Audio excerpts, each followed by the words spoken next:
Okay, so last week we started answering the question, how can you know that you are indeed filled with God the Holy Spirit?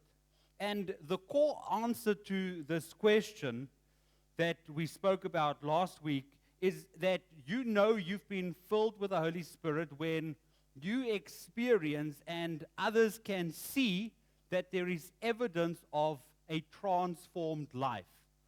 Not a conformity where you conform to society, a change that happens from the outside in, but indeed a transformation, a change that happens from the inside outwards as the Holy Spirit moves from being a visitor in your life to being an occupant in your life to eventually becoming the owner of your life as you give the title deed of your life over to Him. Now, today, I want to spend some time delving into one interesting and sometimes controversial sign that the Holy Spirit lives in you. We looked at 3 last week. Today, we're looking at this one. You will know that the Holy Spirit lives in you when you receive a special spiritual gift from the Holy Spirit. Now, this is a bit more of a technical topic. So today we will deal with it more in a teaching kind of manner. Now, I'm not apologizing for this. Instead, I'm inviting you to lean in and think deeply with me today through this topic. To make it easier, there's 2 things. Firstly, where we normally have all the scriptures on the screen, today we will have all the scriptures on the screen, plus the outline will also be on the screen. And then secondly, at the end of the message, I will send a PDF on our WhatsApp group of all the notes as we are reading them or as we are studying them here today. And then for those that can't receive it on PDF or won't be able to read PDF, I've also printed out some notes. Some of them are in large font, so if you are keen to admit that you are older, there's some large font notes for you as well. And as they run out, we'll gladly print some more. Now, to get us going, I want us to read 5 passages. I know it's a little bit heavy, so we're going to read 5 passages, and then I want to make 5 statements about the gifts of the Holy Spirit. Let's begin with 1 Corinthians chapter 12, from verse 7 right through to verse 11. It says, a spiritual gift is given to each of us so we can help each other. To one person, the Spirit gives the ability to give wise advice. To another, the Spirit gives a message of special knowledge. The same Spirit gives great faith to another, and to someone else, the Spirit gives the gift of healing. He gives one person the power to perform miracles, and another the ability to prophesy. He gives someone else the ability to discern whether a message is from the Spirit of God or from another spirit. Still another person is given the ability to speak in unknown languages, while another is given the ability to interpret what is being said. It is the one and only Spirit who distributes all these gifts. He alone decides which gift each person should have. Now, next scripture is Romans chapter 12, verse 6 to 8. In His grace, God has given us different gifts for doing certain things well. So, if God has given you the ability to prophesy, speak out with as much faith as God has given you. If your gift is serving others, then serve them well. If you are a teacher, teach well. If your gift is to encourage others, be encouraging. If it is giving, give generously. If God has given you leadership ability, take the responsibility seriously. And if you have a gift for showing kindness to others, do it gladly. All right, third scripture is in Ephesians chapter 4. This one is just 2 verses, verse 11 and 12. Now, these are the gifts Christ gave to the church: the apostles, the prophets, the evangelists, and the pastors and teachers. Their responsibility is to equip God's people and to do His work and build up the church, the body of Christ. And now, the final one, we're going all the way right back to 1 Corinthians chapter 12, and then we're going to read verse 28 to 31. It says this: Here are some of the parts God has appointed for the church.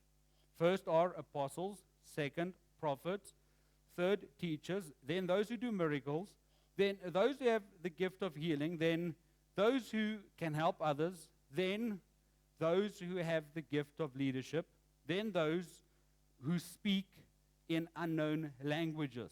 Verse 29. Are we all apostles? Are we all prophets? Are we all teachers? Do we all have the power to do miracles?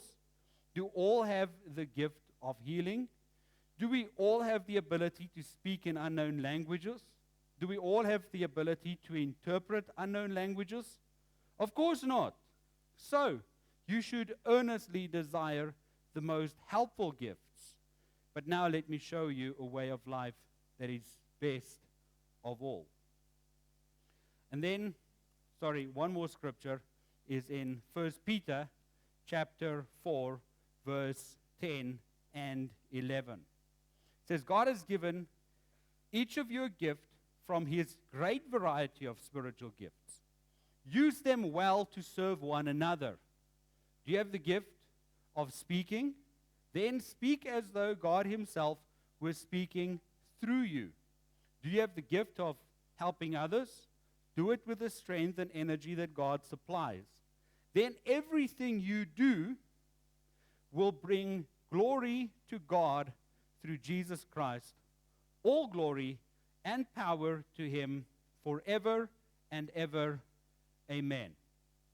All right, so there's a lot of information in all these verses. Allow me to help you to break it down systematically. First up, God is the gift giver, so thank Him. One of the things that we see in these passages that they have in common is the fact that it shows us these spiritual gifts come directly from God. For example, 1 Peter chapter 4, verse 10, God has given each of you a gift. Romans chapter 12, verse 6, in His grace God has given us different gifts. 1 Corinthians 12, verse 11, it is the one and only Spirit who distributes all these gifts. He alone decides which gift each person should have. So it's very important for you to note that God gives these gifts to people not based on their position in society or people's position in the church, not based on the amount of money they have, not based on how charismatic they are, how tall they are, how beautiful they are, or where they come from in the world. God gives gifts according to His grace. So you can't have the gift of servanthood and then cry and be upset because you think you should have the gift of hospitality.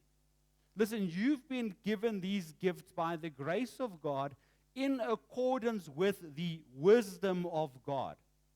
Your only proper response to receiving a spiritual gift when the Holy Spirit is in you is to receive it in humility and then to thank God for it repeatedly. Now, if you think that you have reason to complain because you never received any spiritual gift from God, if you're a believer, guess again, Second thing that's important this morning is everyone who is filled with the Holy Spirit receives a spiritual gift. Now, it is true that before the outpouring of the Holy Spirit at Pentecost, most people in the Old Testament who loved God and who were perfectly good people did not receive any spiritual gift from God. In the Old Testament, it was a big deal if anyone had a gift from the Spirit. I'll give you an example from Exodus chapter 31, verse 1, 2, and 3.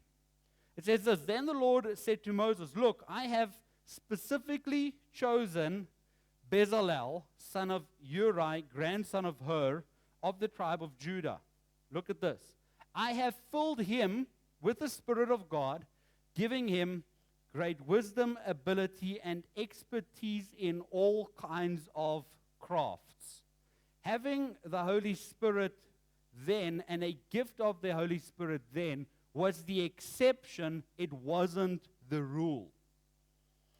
In the Old Testament, it also used to hinge around specific acts for a specific purpose, such as the construction of the tabernacle that this guy was gifted with for crafts, and then also for leadership, as was the case in Numbers chapter 11, verse 17, when the Bible says to Moses, "I will take some of the Spirit that is on you, and I will put that Spirit upon them also." That's about 70 other leaders. "They will bear the burden of the people along with you, so you will not have to carry it alone." In the New Testament, however, everything changes. We see something different. Having a spiritual gift from God is no longer an exception, it is the rule. 1 Corinthians 12, verse 7, a spiritual gift is given to each of us. 1 Peter chapter 4, verse 10, God has given each of you a gift.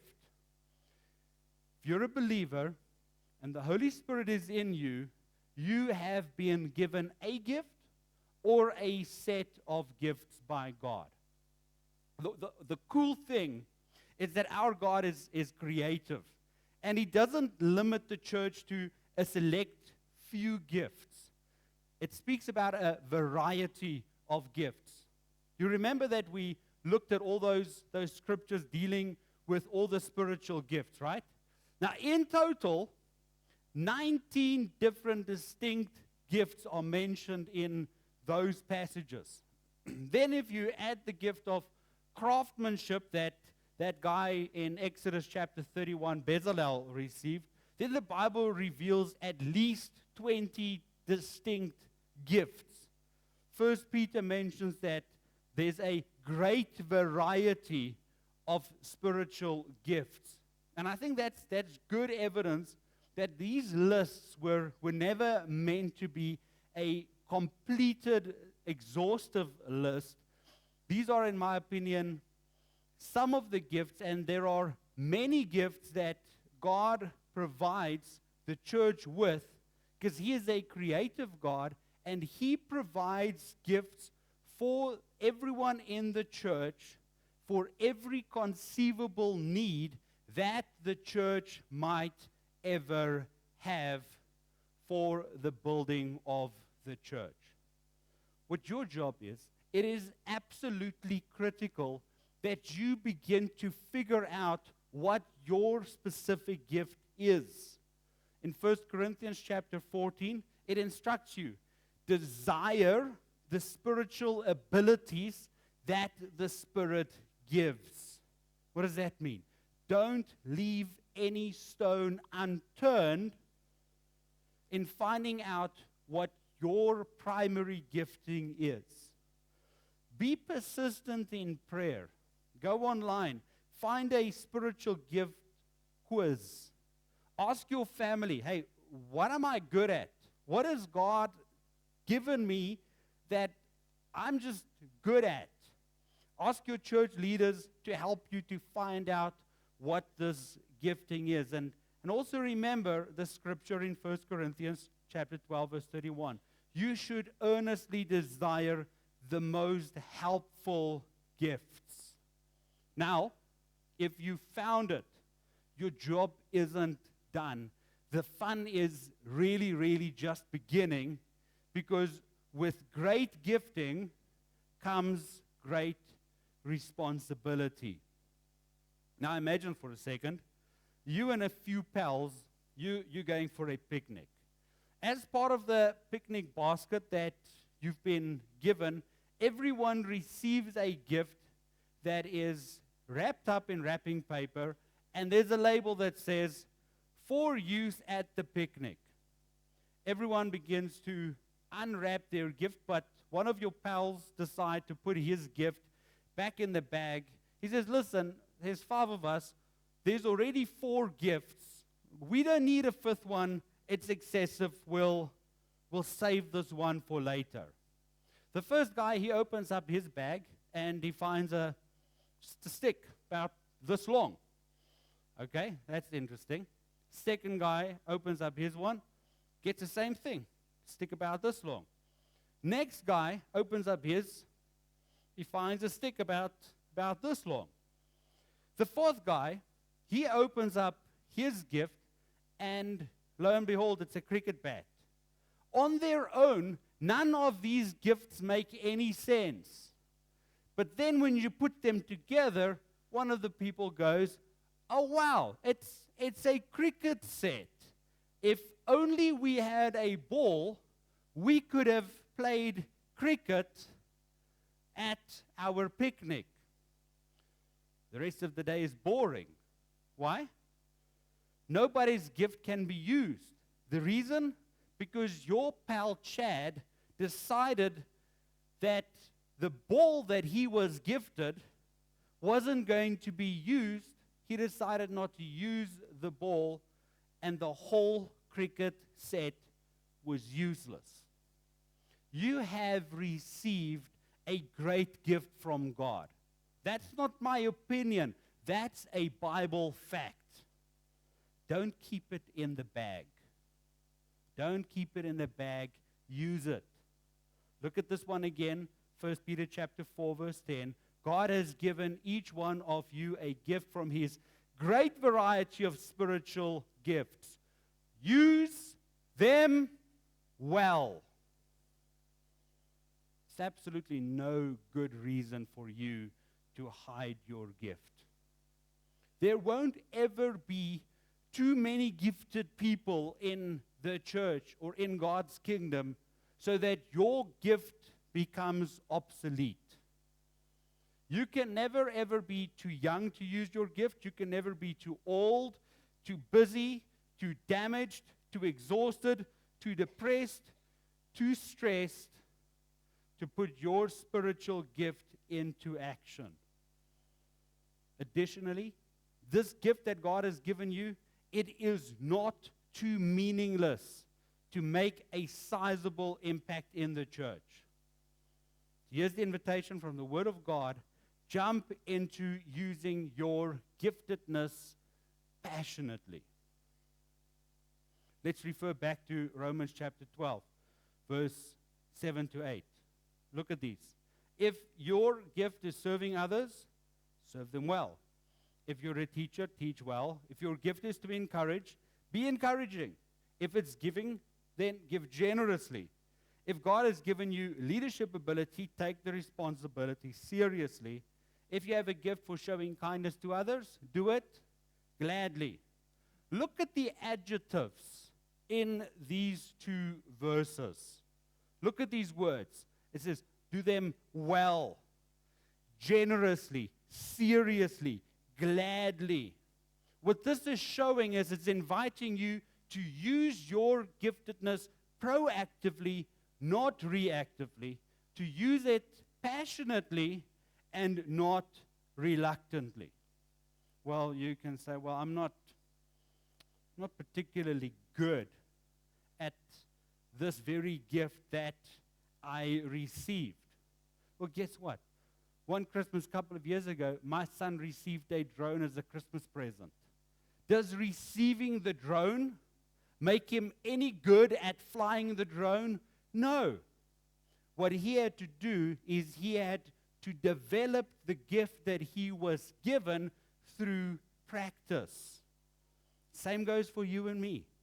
God gave you a gift, and that gift is important enough to warrant you developing it through practice. I've been blessed with a gift of teaching. That's considered to be my primary gift. When I first put this gift into action, I sucked at it badly. I had to go and find opportunities to learn how to teach. So not only did I do the theory courses around preaching and teaching, I had to go find opportunities where I could supplement that with practice.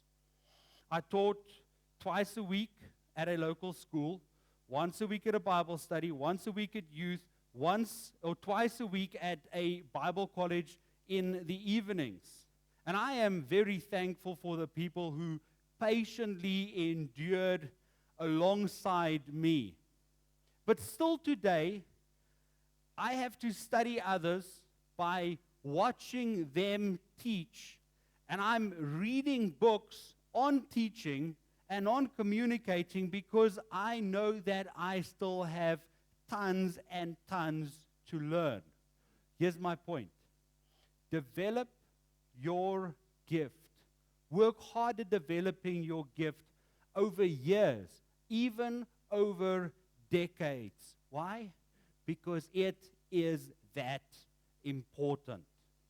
The more you develop your gifting, the better you will become at achieving the purpose that you have received these gifts for. Here's one of the purposes that you have received your gifting for. You received your gift to build up the church and not yourself. Even in the Old Testament, we see that the guy who received the gift of craftsmanship didn't receive it so that he can make a lot of money from craftsmanship. No, he received it so he would be skilled to help build the tabernacle. The 70 leaders who led with Moses, they received these gifts so that they will bear the burden of the people along with Moses. 1 Corinthians chapter 12 verse 7 explains the purpose of your gifts as being given so that we can help each other. Same book, same chapter, verse 28. Here are some of the parts God has appointed for who? For the church. My gifting doesn't belong to me.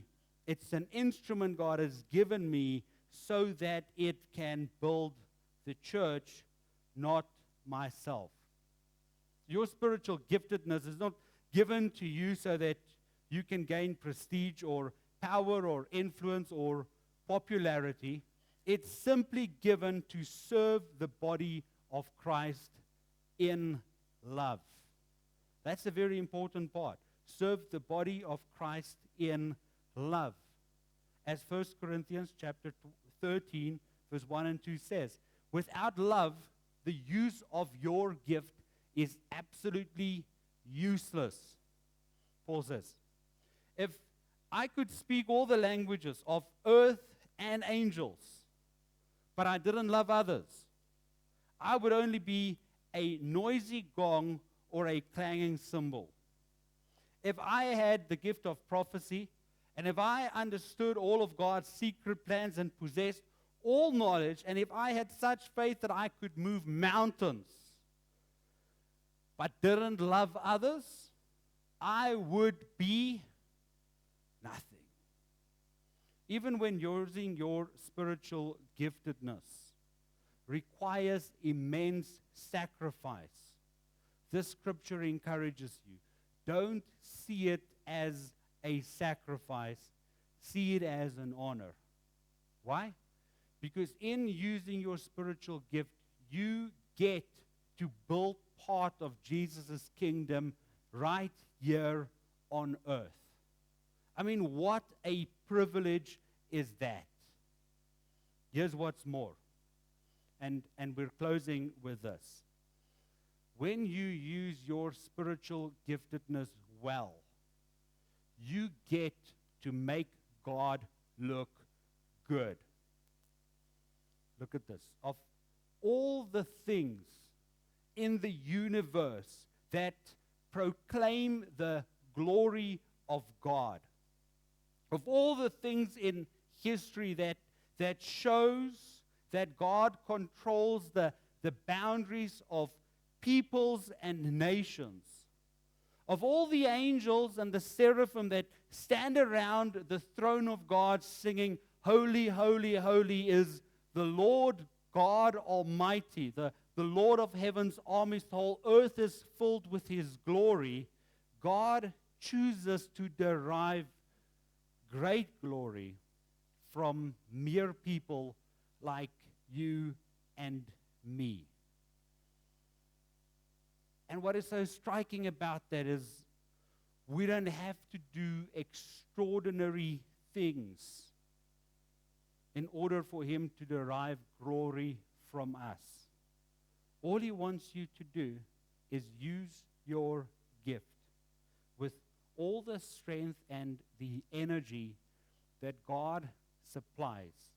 And then everything that you do will bring glory to God through Jesus Christ.